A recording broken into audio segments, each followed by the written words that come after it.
Hi friends, ఇది వచ్చేసి butterfly park అండి. అంటే మేము అక్కడ సఫారీకి వెళ్ళాం కదా, సఫారీ నుంచి వచ్చిన తర్వాత ఆ పక్కనే ఇది బటర్ఫ్లై పార్క్ అనేది ఉంటుంది.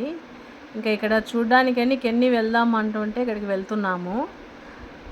లోపలైతే ఇలా ఉంది, అంటే ఒక గార్డెన్ లాగా ఉండి ఆ గార్డెన్ డోర్ వేసేసినారు. కింద కింద అయితే వాటర్ ఉండి ఇట్లా ఫిష్లు అలా ఉన్నాయి. అదైతే కొంగ మాత్రం నిజమైంది కాదండి, అది ఆర్టిఫిషియల్. ఇలా మొత్తము అంటే ఒక కుండల్లాగా పెట్టారు, బటర్ఫ్లై ఉండడానికి అనుకుంటాను. అలా ఒక కుండలాగా పెట్టారు, కుండలాగా పెట్టి అలా ఒక గార్డెన్ పెట్టారు మొత్తము. కానీ ఇన్ని రోజులు జంతువులే బంధించి ఉంటారనుకున్నాను. ఇంకా బటర్ఫ్లైస్ అంటే సీతాకోక చిలుకలు కూడా స్వేచ్ఛగా ఎగరడానికి ఉండవు అన్నమాట. అలా ఉంది ఇక్కడ.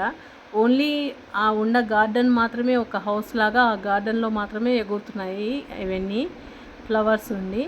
ఇంకా అక్కడైతే చూస్తున్నాము, చాలా అంటే చాలా ఉన్నాయి. మనము ఒకవేళ డొనేట్ చేయాలనుకున్న వాళ్ళు కూడా బటర్ఫ్లై తెచ్చి ఇక్కడ డొనేట్ చేస్తుంటారు తీసుకొచ్చి. అలా ఉన్నాయి, చాలా కలర్స్ ఉన్నాయి, చాలా అందంగా ఉన్నాయి. అదే చూస్తుంది కెన్ని ఇక్కడ. బటర్ఫ్లై పార్క్ వెళ్ళాలి అని అదే పనిగా వచ్చింది కెన్ని.